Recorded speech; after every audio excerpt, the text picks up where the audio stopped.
এই ভিডিওটি ইনভেস্টিং পারপাসে এবং অবশ্যই লং টার্ম ইনভেস্টরদের জন্য। তো এই ভিডিওতে 10টি শক্তিশালী স্টক নিয়ে কথা বলা হবে যেগুলো বর্তমানে কারেকশনে রয়েছে এবং বড়সড় কারেকশনে রয়েছে। মানে এ ধরনের কোম্পানিতে 15-20-25% কারেকশন মানে বড় কারেকশনই বলা যায়। মানে এগুলো লার্জ ক্যাপ ব্লু চিপ ধরনের কোম্পানি, এগুলোর কারেকশনও খুব বেশি হয় না।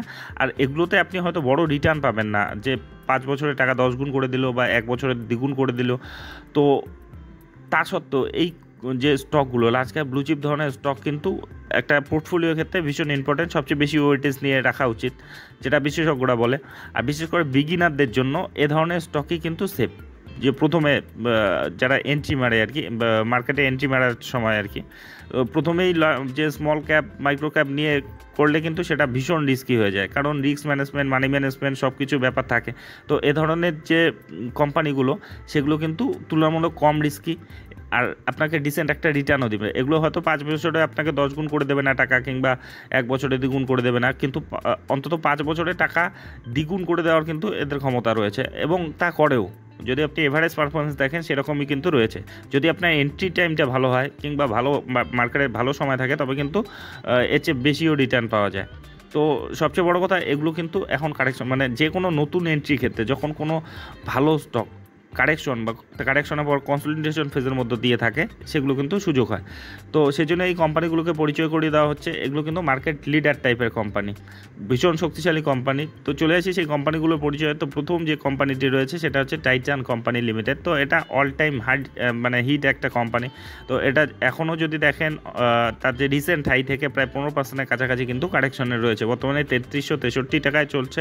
তো জুয়েলারি এবং অ্যাক্সেসরিজ সেগমেন্টে কিন্তু এটা মার্কেট লিডার। আর যে টাটা গ্রুপের একটা ভীষণ পপুলার নাম এটা। তো এই কোম্পানির যদি আপনি পারফরমেন্সও দেখুন 6 মাসে নেগেটিভ রয়েছে, গত 1 বছরে 23%-এর মতো রিটার্ন, 24%-এর মতো রিটার্ন, আর 5 বছরে 175%-এর মতো রিটার্ন।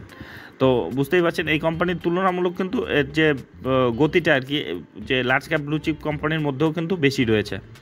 তো এই কোম্পানির যদি আপনি ফান্ডামেন্টাল প্যারামিটারগুলো দেখেন, 2,98,000 কোটির মার্কেট ক্যাপিটাল, পি রয়েছে 85, রিটার্ন অন ইকুইটি 32.9%-এর মতো রয়েছে। বর্তমানে মানে বুক ভ্যালু 106 রয়েছে, 3363 টাকায় চলছে। ফেস ভ্যালু 1 রয়েছে, ডিভিডেন্ড দিচ্ছে 0.30% হিসাবে। আর এগুলো এ ধরনের কোম্পানি যে আপনি ঢুকলেন আর 6 মাসের মধ্যে আপনি রিটার্ন পেলেন 50%, সেরকম কিন্তু হবে না। অবশ্যই আপনাকে লং টার্ম ইনভেস্টমেন্টের কথা ভেবেই কিন্তু এই স্টকগুলোকে আপনাকে চুজ করতে হবে। তো যাই হোক, এর পরের যেটা স্টক দেখে নেব সেটা হচ্ছে পেইন্ট সেক্টরের 1 নম্বর কোম্পানি, যেটা বর্তমানে যদি দেখেন হাই থেকে প্রায় 20%-এর ওপরে কিন্তু কারেকশনে রয়েছে। তো এই কোম্পানির যদি আপনি পারফরমেন্স দেখেন, গত 1 বছরে নেগেটিভ, গত 6 মাসে নেগেটিভ রয়েছে, আর 5 বছরে তো বললাম 103% রিটার্ন, 5 বছরে দ্বিগুণ। আর দেখুন চারটা দেখলেই বুঝতে পারছেন বহুত দিন ধরে কিন্তু একটা রেঞ্জের মধ্যে রয়েছে। তো এই কোম্পানিগুলোর বিজনেস এতটাই শক্তিশালী, এরা বিজনেস এখনও কিন্তু গ্রো করছে। মানে এখন লার্জ ক্যাপ ব্লু চিপ ধরনের কোম্পানিতে পরিণত হয়ে গিয়েছে, তাই বলে যে এদের গ্রোথ কমে গিয়েছে বা থেমে গিয়েছে সেটা কিন্তু নয়। তো এই যে রেঞ্জটা, সেটা কিন্তু অবশ্যই একটা না একটা সময় কিন্তু তারা সেটা ভেঙে দেবে। তো যাই হোক, বর্তমানে 2817 টাকায় চলছে। যদি ফান্ডামেন্টাল প্যারামিটারগুলো দেখেন, 2,70,144 কোটি এর মার্কেট ক্যাপিটাল, পি রয়েছে 49-এর মতো, রিটার্ন অন ইকুইটি 31%-এর উপর রয়েছে, বুক ভ্যালু 195 রয়েছে, 2816 টাকায় চলছে। ফেস ভ্যালু 1 রয়েছে, ডিভিডেন্ড দিচ্ছে 1.18% হিসাবে। তো এরপরে যেটা স্টক দেখে নেব সেটা কেমিক্যাল সেক্টরের একেবারে প্রথম সারির কোম্পানি এসআরএফ লিমিটেড। এটাও যদি দেখেন হাই থেকে মোটামুটি কিন্তু 15%-এর কাছাকাছি বা তারও বেশি কিন্তু কারেকশনে রয়েছে। বর্তমানে 2284 টাকায় তো চলছে। এরও যদি দেখেন চারটা বহুত দিন ধরেই কিন্তু একটা রেঞ্জের মধ্যে দিয়েই ঘোরাঘুরি করছে, আর ইদানিং এই মানে নিচের লেভেলে চলে এসেছে। তো এই কোম্পানির যদি আপনি ফান্ডামেন্টাল প্যারামিটারগুলো দেখেন, এর মার্কেট ক্যাপিটাল 67,438 কোটি, পি রয়েছে 50, রিটার্ন অন ইকুইটি 12.2%-এর মতো রয়েছে, বুক ভ্যালু 387 রয়েছে, বর্তমানে 2275 টাকায় চলছে। ফেস ভ্যালু 10 রয়েছে, ডিভিডেন্ড দিচ্ছে 0.32% হিসাবে। এর পরের যেটা স্টক রয়েছে সেটা হচ্ছে এনবিএসপি সেক্টরের 1 নম্বর কোম্পানি বাজাজ ফিনান্স লিমিটেড, যেটা বড়সড় কারেকশনেই বলা যায়। এখন যদি আপনি রিসেন্ট হাই থেকে দেখেন, মোটামুটি 20%-এর কাছাকাছি কিন্তু কারেকশনে রয়েছে। তো এটাও কিন্তু একটা অল টাইম হিট একটা কোম্পানি এবং মাল্টিপ্যাকার রিটার্ন দেওয়া কোম্পানি। তো এটারও যদি চার্ট দেখেন বহুত দিন ধরেই একটা রেঞ্জের মধ্যেই কিন্তু ঘুরোঘুরি করছে। এটার কারেকশনটা একসময় খুব বেশি ছিল, প্রায় 30%-এর কাছাকাছি, সেখান থেকে রিকভার করেছে কিছুটা, কিন্তু এই সেই রেঞ্জের মধ্যেই কিন্তু রয়েছে। 6,739 টাকায় চলছে বর্তমানে। তো এই কোম্পানির যদি ফান্ডামেন্টাল প্যারামিটারগুলো দেখেন, 4,70,000 কোটির এর মার্কেট ক্যাপিটাল, পিটা 28.9 রয়েছে, রিটার্ন অন ইকুইটি 22%-এর মতো রয়েছে, বুক ভ্যালু 1239 রয়েছে, 6,738 টাকা চলছে, ফেস ভ্যালু 2 রয়েছে, ডিভিডেন্ড দিচ্ছে 0.53% হিসাবে। আচ্ছা, এরপরের যেটা স্টক সেটা হচ্ছে ব্যাংকিং সেক্টরের 1 number stock HDFC bank limited.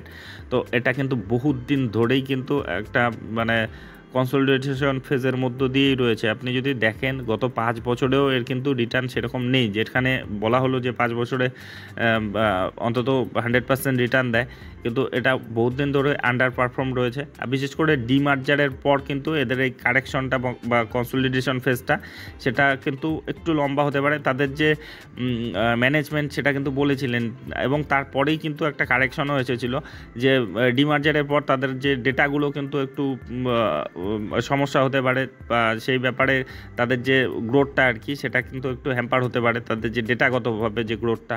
তো সেজন্যই কিন্তু এই কোম্পানির শেয়ার দরে বহুত দিন ধরে একটা কনসলিডেশন ফেজ দেখা যাচ্ছে। দেখুন 2021-এর পর থেকে কোনো রিটার্নই নেই বলতে গেলে। তো এই কোম্পানি অবশ্যই এগুলো অন্তত আপনার টাকা কিন্তু ডুবতে দেবে না, আর এগুলো এই অবস্থায় যে থাকবে সেরকম না। আপনি যদি এদের ফিনান্সিয়াল রেজাল্টগুলো ফলো করেন তবেই বুঝতে পারবেন এরা কিন্তু এখনও কনসিস্টেন্টলি কিন্তু তাদের ব্যবসা গ্রো করছে। তো এই কোম্পানি বর্তমানে 1466 টাকায় চলছে। হাই থেকে দেখলে মোটামুটি এটাও কিন্তু 15%-এর কাছাকাছি কারেকশনে রয়েছে। তো এই কোম্পানির ফান্ডামেন্টাল প্যারামিটার, এটা মার্কেটের মানে দ্বিতীয় বৃহত্তম স্টক, 11,13,000 কোটি এর মার্কেট ক্যাপিটাল, পি রয়েছে 17, রিটার্ন অন ইকুইটি 22%-এর মতো, বুক ভ্যালু 519 রয়েছে, 1466 টাকায় চলছে, ফেস ভ্যালু 1 রয়েছে, ডিভিডেন্ড দিচ্ছে 1.33% হিসাবে।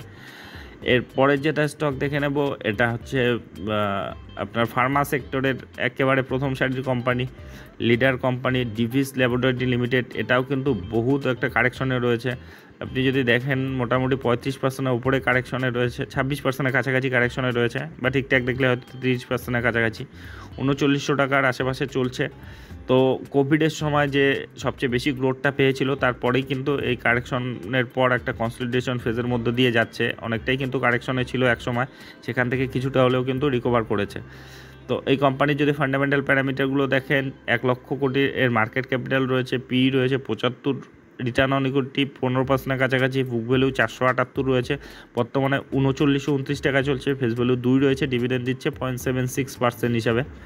এরপরে যেটা স্টক দেখে নেব সেটা হচ্ছে লার্সেন অ্যান্ড টুব্রো লিমিটেড, যেটা মানে আপনার যে কনস্ট্রাকশন সেক্টরে আর কি, ইনফ্রাস্ট্রাকচার সেক্টরে একেবারে মার্কেট লিডার কোম্পানি, 3467 টাকায় বর্তমানে চলছে। তো এর যদি আপনি পারফরমেন্স দেখেন, গত 6 মাসে 12%-এর মতো, গত 1 বছরে 56%-এর মতো রিটার্ন, আর 5 বছরে 124%-এর মতো রিটার্ন। তো এই কোম্পানি যদি ফান্ডামেন্টাল প্যারামিটারগুলো দেখেন, 4,76,000 কোটির এর মার্কেট ক্যাপিটাল, পি রয়েছে 36, রিটার্ন অন ইকুইটি 15%-এর কাছাকাছি, বুক ভ্যালু 628 রয়েছে, 3464 টাকায় চলছে, ফেস ভ্যালু 2 রয়েছে, ডিভিডেন্ড দিচ্ছে 0.86% হিসাবে। এরপরে যেটা স্টক দেখে নেব আইটি সেক্টরে। তো আইটি সেক্টরের প্রায় প্রচুর স্টকই কিন্তু এখন বড়সড় কারেকশনে রয়েছে, গোটা সেক্টরটাই কারেকশনে রয়েছে। তো ইনফোসিস লিমিটেড মার্কেটের দ্বিতীয় বৃহত্তম আইটি কোম্পানি। তো এটা যদি দেখেন এখনও হাই থেকে মোটামুটি কিন্তু ঠিকঠাক দেখে নেই, মোটামুটি 25%-এর কাছাকাছি কারেকশনে রয়েছে, 2000 টাকার কাছাকাছি একসময় চলে গিয়েছিল। তো এই আইটি যে সেক্টরটা পুরোটাই কিন্তু গত 2 বছর ধরে কোনো রিটার্নই দেয়নি, 1444 টাকায় বর্তমানে চলছে। তো এই কোম্পানির যদি আপনি এখনও রিটার্ন দেখেন, 5 বছরে 103% রিটার্ন, এই কারেকশন বা কনসলিডেশন ফেজে থাকা সত্ত্বেও আর কি, যে গত 2 বছর ধরে রিটার্নই দেয়নি। তো এই কোম্পানির যদি ফান্ডামেন্টাল প্যারামিটারগুলো দেখেন, 5,99,240 কোটি মার্কেট ক্যাপিটাল, পি 23 রয়েছে, রিটার্ন অন ইকুইটি 31.8%-এর মতো রয়েছে, বুক ভ্যালু 212 রয়েছে, 1444 টাকা চলছে, ফেস ভ্যালু 5 রয়েছে, ডিভিডেন্ড দিচ্ছে 2.63% হিসাবে।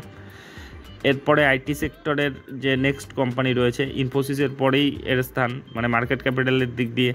তো এটা বর্তমানে 1339 টাকায় চলছে। এরও যদি পারফরমেন্স দেখেন 6 মাসে নেই বললেই চলে, 1 বছরে 19% মতো সাধারণ একটা রিটার্ন, আর 5 বছরে 151% মতো রিটার্ন। এটাকেও যদি দেখেন অল টাইম হাই থেকে এখনও 20% কাছাকাছি কিন্তু কারেকশনে রয়েছে। ফান্ডামেন্টাল প্যারামিটারগুলো যদি দেখেন 3,63,000 কোটি, মার্কেট ক্যাপিটাল, পি রয়েছে 23, রিটার্ন অন ইকুইটি 23% কাছাকাছি, বুক ভ্যালু 252 রয়েছে, 1339 টাকায় চলছে, ফেস ভ্যালু 2 রয়েছে, ডিভিডেন্ড দিচ্ছে 3.88% হিসাবে। এরপরে যেটা দেখে নেব সেটাও আইটি সেক্টরের একটা ভীষণ পপুলার নাম, এলটিআই মাল্টি লিমিটেড। এটাও যদি দেখেন অল টাইম হাই থেকে প্রায় 35%-এর উপরে কারেকশনে রয়েছে, এবং এত বড় কারেকশনে থাকার পরেও 5 বছরে রিটার্ন দেখুন 171%-এর মতো রিটার্ন।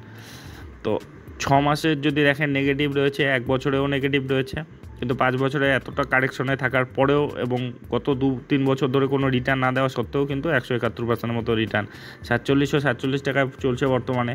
এর যদি ফান্ডামেন্টাল প্যারামিটারগুলো দেখেন 1,40,000 কোটি, এর মার্কেট ক্যাপিটাল, পি রয়েছে 30-এর মতো, রিটার্ন অন ইকুইটি 25%-এর কাছাকাছি রয়েছে, বুক ভ্যালু 676 রয়েছে, 4,751 টাকায় চলছে, ফেস ভ্যালু 1 রয়েছে, ডিভিডেন্ড দিচ্ছে 1.26% হিসাবে। তো যাই হোক, এই কোম্পানিগুলো প্রত্যেকটি ফান্ডামেন্টালি প্রচণ্ড স্ট্রং, এদের বিজনেস প্রচণ্ড স্ট্রং, কিন্তু এরা কারেকশনে রয়েছে, মানে নতুন করে এন্ট্রির ক্ষেত্রে কিন্তু এটা সুযোগ হতে পারে। আর বিশেষ করে যারা নতুন মার্কেটে, তাদের জন্য কিন্তু এ ধরনের স্টকগুলো বেশি প্রায়োরিটি দেওয়া উচিত। তো সেই জন্য এই কোম্পানিগুলোকে পরিচয় করে দেওয়া হলো যে এগুলো শক্তিশালী কোম্পানি, সঙ্গে কিন্তু কারেকশনে রয়েছে। তো যাই হোক, এ ধরনের ভিডিও যদি আপনাদের উপকারে লেগে থাকে তবে অবশ্যই চ্যানেলটি সাবস্ক্রাইব করে রাখবেন। আর একটা বিষয় অবশ্যই, এগুলো কোনো ধরনের রিকমেন্ডেশন নয়, কারণ শেয়ার বাজারে আমি কোনো বিশেষজ্ঞ নই কিংবা সেবি রেজিস্টার্ড অ্যানালিস্টও নই। আমি যা দেখছি, শিখছি, অনুভব করছি, সেগুলোই আপনাদের সঙ্গে শেয়ার করছি। আর এই স্টকগুলো সম্বন্ধে আপনাদের মতামত কি অবশ্যই কমেন্ট বক্সে লিখে জানাবেন। আর আপনি যখন ইনভেস্টমেন্ট করতে যাবেন আরও ডিপলি অ্যানালাইসিস করবেন, আপনার যে ফিনান্সিয়াল অ্যাডভাইজার রয়েছে তাদের উপদেশ নেবেন, আর অবশ্যই রিস্ক ম্যানেজমেন্ট ঠিকঠাক রেখে তবেই কিন্তু ইনভেস্টমেন্টের কথা ভাববেন। তো যাই হোক, ভিডিওটি শেষ পর্যন্ত দেখার জন্য ধন্যবাদ।